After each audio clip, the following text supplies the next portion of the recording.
Bisa saja kan tergantung nanti rekomendasi apa saja nanti angket itu menemukan ini ditindaklanjuti kan sama.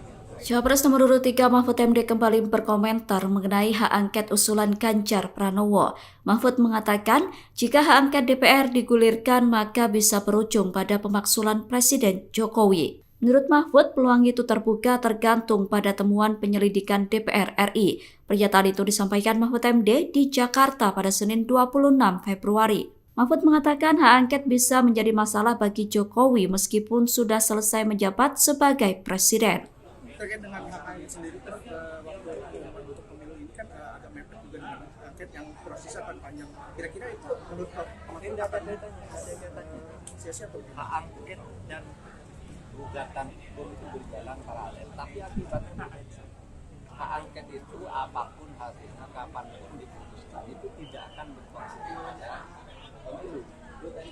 Hasil pemilu. Nah, hasil pemilu itu ditentukan oleh MK nanti. Oleh KPU hasil lalu kalau ada gugatan kan kalau tidak ada ya sudah itu tidak ada kaitannya dengan angket. Nah angket itu adalah implementasi kebijakan, implementasi undang-undang di dalam kebijakan itu diperiksa apakah ini sudah benar sesuai dengan undang-undang. Misalnya nih itu undang-undang APBN tahun 2024 disahkan pada tanggal 16 Oktober ya. Lalu pada bulan Desember ada perintah tambahan bansos tanpa mengubah undang-undang. Itu bisa diangkat. Uangnya dari mana, ngalihannya dari mana.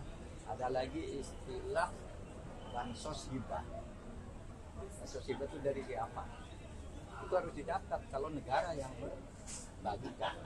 Kalau enggak, wah, itu pertanyaan. Nah, angket itu seperti itu. Kalau melanggar undang-undang tentu ada hukum terlepas dari soal pemilunya. Pemilunya itu hasilnya sudah ketika angket selesai. Pemilu itu sudah diputuskan oleh Mahkamah Konstitusi karena dalam dugaan Mahkamah Konstitusi itu akan memutus hasil pemilu paling lama tanggal 5 April. Sedangkan angket itu bisa melampaui tahun ini. Dan itu tidak apa-apa karena itu menyangkut kebijakan itu bisa jalan dan punya akibat hukum yang berbeda. Kalau hasil pemilu itu adresatnya KPU, kalau angket itu adresatnya kebijakan presiden, dua hal yang berbeda. Bisa jalan bersama, tidak harus saling menuntut. Tidak harus saling menuntut. Tapi hak angket itu tidak ada pengaruhnya dengan pengesahan KPU terkait. Tidak ada. Angket itu menyangkut kenapa anggaran ini digunakan ini, kenapa anggaran ini. Seumpama itu betul pelanggaran tidak ada nanti dengan KPU-nya karena KPU-nya itu secara hukum harus selesai kira-kira 5 April. ujungnya juga bisa berujung pada pemakzulan itu gimana? Bisa saja kan tergantung nanti rekomendasi apa saja nanti angket itu menemukan ini ditindaklanjuti kan sama.